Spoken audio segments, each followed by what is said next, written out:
ఉంటుందని ఎన్నో రోజుల నుంచి చర్చ జరుగుతోంది. ధర్మేంద్ర ప్రధాన్పై వేటు ఖాయం అన్న చర్చ జరుగుతోంది. కానీ మళ్ళీ ఇప్పుడు కేబినెట్ విషయానికి బ్రేక్ పడింది. ఎందుకు బ్రేక్ పడిందంటే ఈ వర్షాకాల సమావేశాలు చాలా కీలకంగా ఉన్నాయి. వర్షాకాల సమావేశాలు ఎందుకు కీలకంగా ఉన్నాయంటే మనకు తెలుసు, పునర్విభజన అంటే నియోజకవర్గాల పునర్విభజన బిల్లు, మహిళా రిజర్వేషన్ బిల్లుకు గత సెషన్లో ఏం జరిగిందో మనం చూసాం. ఇప్పుడు కొంత రాజ్యసభలో కూడా కొంత అనుకున్నంత బలం సంతరించుకుంది ఎన్డీఏ.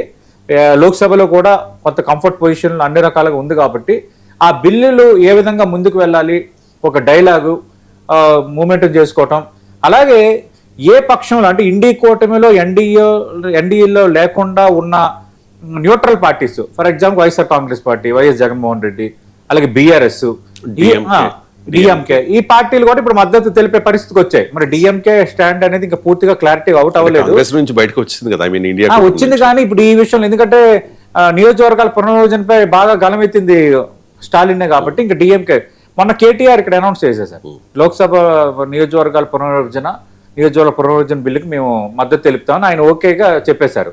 ఈ జగన్మోహన్ రెడ్డి గతంలో దాని మీద అభ్యంతరం చెప్పలేదు కదా, అందుకు అదంతా క్లియర్ గానే ఉంది.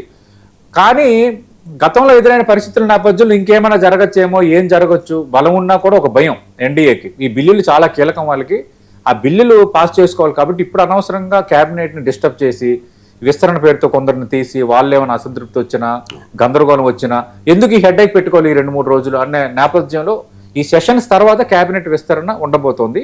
మన 99 టీవీకి ఇచ్చిన ఎక్స్క్లూజివ్ ఇంటర్వ్యూలోనే డాక్టర్ కె లక్ష్మణ్, ఆయన రాజ్యసభ సభ్యుడు, ఆ పార్లమెంటరీ బోర్డు నేత, 8 మంది ఉండే పార్లమెంటరీ బోర్డులో ఆయన ఒకరు, అత్యున్నత నిర్ణాయక మండలి భారతీయ జనతా పార్టీకి.